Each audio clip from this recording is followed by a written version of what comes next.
Hi, my name is Corrine Harrison, and according to this MAR, we have a client by the name of Millie Larson who is due for a dose of ciprofloxacin 200 milligrams in 50 milliliters of 0.9% sodium chloride for intravenous infusion to be ran over 30 minutes with a drop factor of 15 drops per minute.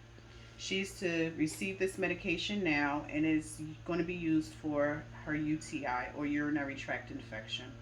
I see here that she has no known allergies listed, and she also currently has a primary infusion of the same kind of solution, 0.9% sodium chloride.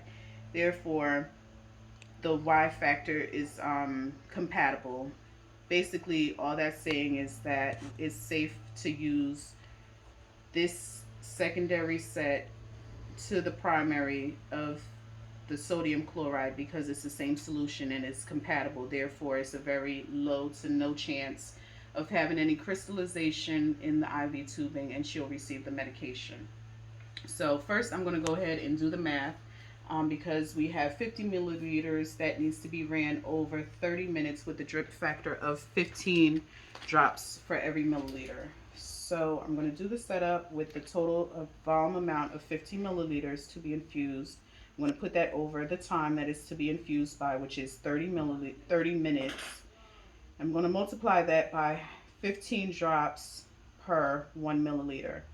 So I get 750 over 30. And once I do the division, we know that 3 goes into 75, 25 times. So the answer to what our drops per minute is 25 drops per minute with the order that we have here by the doctor, which is again ciprofloxacin 200 milligrams in 50 milliliters of 0.9% sodium chloride to be infused over 30 minutes with a drip factor rate of 15 drops per ml. All right, so we went over the allergies, we went over the compatibility. So now I'm going to provide some hand hygiene and get our supplies together. 3, 4, 5, 6, 7, 8, 9, 10. Okay, so we have our gloves here. We have our alcohol wipes. We have the secondary IV tubing, and the expiration date is May 31st, 2026. Then we have our solution of 0.9% sodium chloride, and it's 50 milliliters of this solution. The expiration date is July 2022. So I'm going to refer back to my MAR. And again, she has ciprofloxacin 200 milligrams in 50 milliliters. This is 50 milliliters of 0.9%. This is 0.9% sodium chloride for infusion, and it's for infusion. So we're going to go ahead and open this up and inspect the bag. Everything is intact. It's not dripping.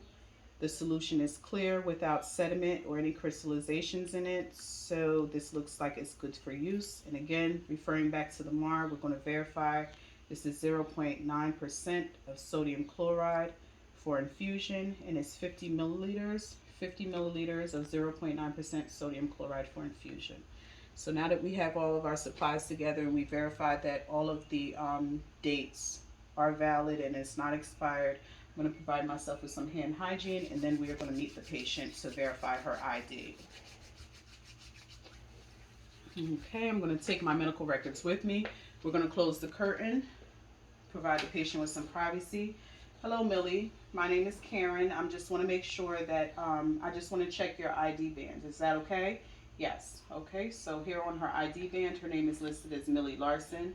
On the MAR is listed as Millie Larson. Her date of birth on the MAR is 1/1/1936. The date on the band is 1/1/1936. Her medical record number is 123456, and her medical record number on the MAR is listed as 123456. Again, she has no known allergies listed, and on the band she has no known allergies listed. So Millie, we have a dose of ciprofloxacin 200 milligrams in 50 milliliters of 0.9% sodium chloride to be infused over 30 minutes for your urinary tract infection. Do you have any questions? No. Okay, so we're going to go ahead and get this IV tubing and the bag set up in order to provide Millie with this medication. So Again, I'm going to provide myself some hand hygiene.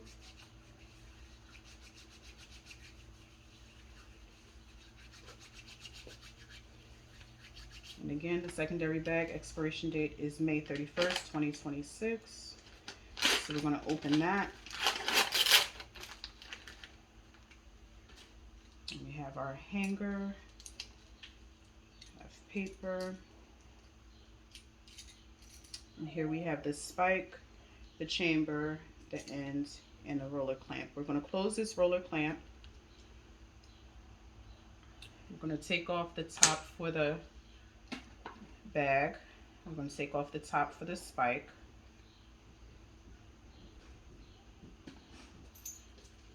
And then we're going to insert the spike into the bag without piercing the bag itself. And then again, with everything closed, we are going to turn it right side up. Using the hanger, we're going to place the primary bag first and the secondary, or we're going to place basically the primary bag lower than the secondary bag. We're going to squeeze the drop chamber till it's half full with the fluid, and then we're going to start to prime the tubing of the secondary tubing by opening the clamp slightly to prevent any bubbles from rushing or being in the middle of any fluid in the line. Making sure that it's all fluid and no bubbles. And now that the fluid is at the top, we're going to go ahead and clamp that closed. Now I am going to label the secondary tubing with today's time, date, and initials.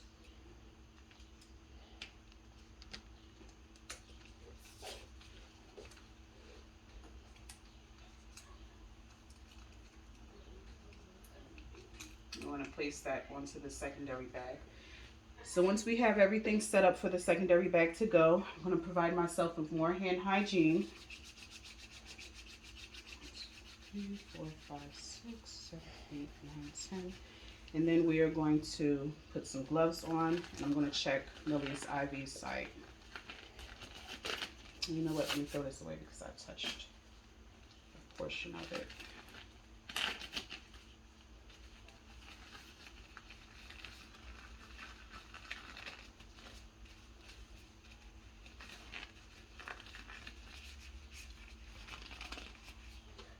Okay, now that I have my gloves on, Millie, I'm just going to check your insertion site.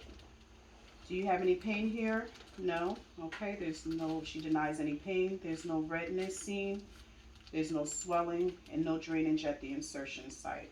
So now that we've checked all of that, I'm going to go ahead and take off my gloves and dispose of them. I'm going to provide some hand hygiene.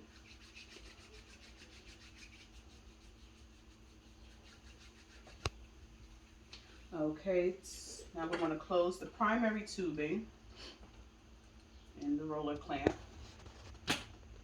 And this will be the Y port in which we are going to go ahead and attach the secondary to it. So we're going to scrub this hub. 1, 2, 3, 4, 5, 6, 7, 8, 9, 10. I'm going to get the secondary tubing, take the top off, and screw that on without touching either end. And then we're going to open up that clamp.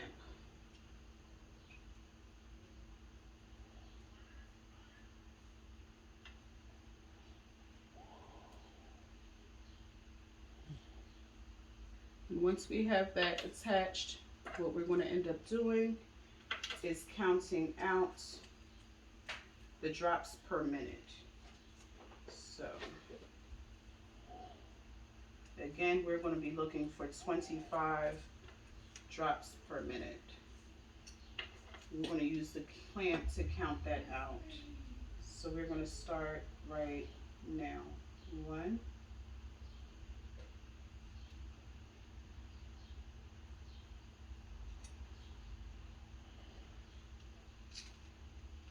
something's not, no, it's not open to the patient. So if any one of the clamps are closed, it's going to interrupt the drip factor. So we're going to start over with counting now. So 1,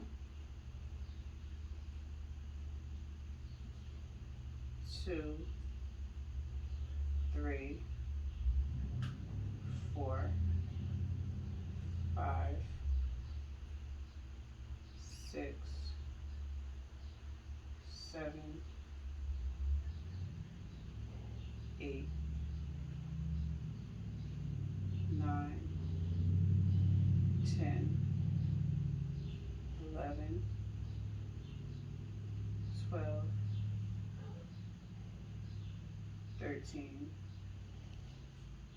14, 15, 16, 17, 18, 19, 20, 21, 22, 23, 24, and 25. Okay, so now that we have that, we're going to go ahead and perform some more hand hygiene. We're going to place our gloves back on, or place a set of gloves on.